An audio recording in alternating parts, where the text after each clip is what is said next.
প্রিয় দর্শক শ্রোতামণ্ডলী, আসসালামু আলাইকুম।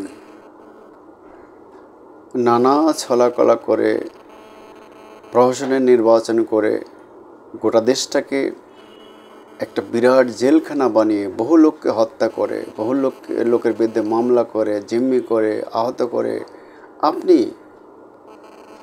অবশেষে ছাত্র জনতার ব্যাপক অভ্যুত্থানমুখে পালিয়ে গেছেন ভারতে। শেখ হাসিনা, আপনি রং হেডেড শেখ হাসিনা। আপনি বলছেন যে আপনি বাংলাদেশের কাছাকাছি আছেন এবং যে কোনো সময় ঢুকে পড়বেন, এই জন্যই আপনি কাছাকাছি আছেন। আপনার সেই সাহস থাকলে আপনি কি বলছিলেন যে শেখ মুজিবের মেয়ে পালিয়ে যায় না? তো আপনি কেন সব কাপড় চোপড় নিয়েও যেতে পারেননি? হঠাৎ হেলিকপ্টারে চড়ে আপনার প্রিয় দেশ, আপনার প্রিয় মানুষ মোদির কাছে চলে গেছেন। এখন বলছেন নানা কথা। ডক্টর মোহাম্মদ ইউনূস আপনাকে এদেশে ফিরিয়ে আনার আগ পর্যন্ত ওখানে চুপচাপ থাকতে বলেছিলেন। আপনি সে কথা শুনছেন না। আপনি ওখানে বসে বসে ভিডিও করে আপনার এখানকার যারা পালিয়ে থাকা আপনার দলের নেতাকর্মীদের চাঙ্গা করার চেষ্টা করছেন, চুলকানি দিচ্ছেন। কাজ হবে না, কাজ হবে না। আপনি আসেন, আপনাকে আমরা আসতে বলছি। এদেশের মানুষ আপনাকে চায়, কারণ আপনার বিরুদ্ধে আপনি জানেন প্রায় 200-র মতো মামলা হয়ে গেছে, অধিকাংশই খুনের মামলা। হয়তো এই মামলার ধারা চলতে থাকবে, যদিও আমরা আশা করি না সাবেক প্রধানমন্ত্রীর বিরুদ্ধে এতগুলি হত্যা মামলা হোক, কিন্তু হয়ে গেছে, হচ্ছে। এদেশে এটা একটা ট্র্যাডিশন, এভাবে হওয়া উচিত ছিল না, তবু হয়ে গেছে। আসুন না, আপনি মামলা মোকাবিলা করে আগামী 10 বছরেও আপনি আপনার দলকে দেশে খাড়া করতে পারেন কিনা সে ব্যাপারে প্রায় সকলেরই, আপনার দলের লোকদেরও সন্দেহ আছে, আমাদেরও আছে।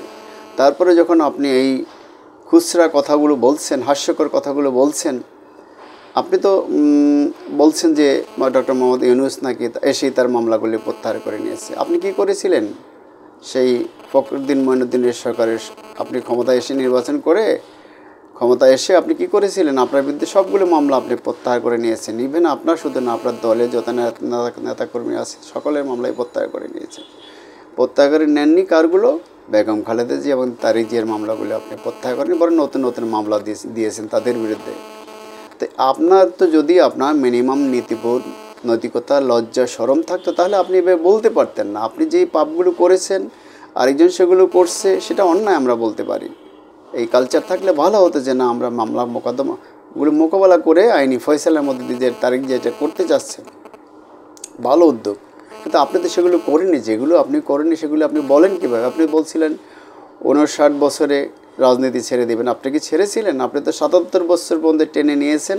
অবশেষে মানুষ যখন আপনার পা ধরে টানা শুরু করেছে, আপনার সিংহাসন ফেলে দিয়েছে, তখন আপনি তার আগ পর্যন্ত তো আপনি যাননি, আরও থাকতে চেয়েছেন। আরও আপনি বলছেন যে মানুষ মারতে চাননি বললে আপনি চলে গেছেন এইভাবে। আসলে আপনি মানুষ মেরেও থাকতে চেয়েছিলেন, কিন্তু আর পারছেন না। আপনার বাহিনীগুলো রাজি হয়নি বিধায় আপনার এসএসএফ, আপনার পিজিআর, এরা এরা এরা যখন লেজ গুটিয়ে গেছে, তখন আপনিও লেজ গুটিয়ে পালিয়ে গেছেন। আপনার মুখে এসব কথা মানে না। আসুন না, আপনি আসুন, এদেশে আসুন, আপনি রাজনীতি করার চেষ্টা করেন, পারবেন কিনা দেখেন। এতগুলি মামলা আপনার দলের লোকেরা তো সবাই পালিয়ে গেছে। তার বাড়ি ঘরে আপনি বলছেন যে আপনার দলেরা বলছে যে প্রায় 50,000 পরিবারের খুব আত্মগোপনে আছে, পালিয়ে আছে। ঠিক লুটপাট করে আপনারা এত টাকা নিয়ে তো পালিয়েছেন আগেই। আপনাদের এই দেশে আপনাদের অস্তিত্ব আসলে ছিল না। আপনারা বহু টাকা মেরেছেন, বহু মানুষ মেরেছেন, অনেক কিছু করেছেন আপনারা 16 বছরে। এদেশে আপনারা আর কিভাবে থাকতে চান? হ্যাঁ, এইভাবে বাড়িঘর ভাঙচুর, লুটপাট করা উচিত নেই। আপনারা কী করেছেন 16 বছরে? এগুলো একবার মনে করেন, এসব আমলনামাগুলো মনে করেন। মনে করে মানুষকে আর প্রতারণা, এদেশে মানুষকে আর মানুষের সাথে আর প্রতারণা করা যাবে না। মানুষ জেগে উঠেছে, আপনি দেখতে পাচ্ছেন, যে কারণে আপনি পালিয়ে গেছেন। আপনার ন্যূনতম জ্ঞান, বুদ্ধি, বিবেচনা, ইভেন লজ্জা শরম থাকলে আপনি এইভাবে বলতে পারেন না, করতে পারেন না। আপনি আসেন, আপনি মামলা মোকাবিলা করেন, সাহস থাকলে। সেই সাহস যে আপনার নাই সেটা আমরা জানি, তবুও বলছি আপনি এইভাবে না বলে সরাসরি চলে আসেন। হুট করে চলে আসার আপনার দরকার নেই, আপনি চলে আসেন। আসেন না, আপনাকে তো এসে মানুষ চায়। আপনি বিচারগুলো মোকাবেলা করেন। আপনার কত বছরের জেল হয়, কতবারের ফাঁসি হয়, আপনি দেখেন না। আসেন। প্রিয় দর্শক শ্রোতা মণ্ডলী, আমি ডিবেট উইথ রানা চ্যানেলের পক্ষ থেকে আপনাদের আবারও স্বাগত জানাচ্ছি, এবং আপনি আপনারা যদি আমার এই চ্যানেলটা সাবস্ক্রাইব করেন দেখেন, তাহলে আমি আরও নতুন ভিডিও করার প্রেরণা পাই। আপনারা সবাই ভালো থাকেন, সবার মঙ্গল কামনা করছি। খোদা হাফেজ। বাংলাদেশ জিন্দাবাদ।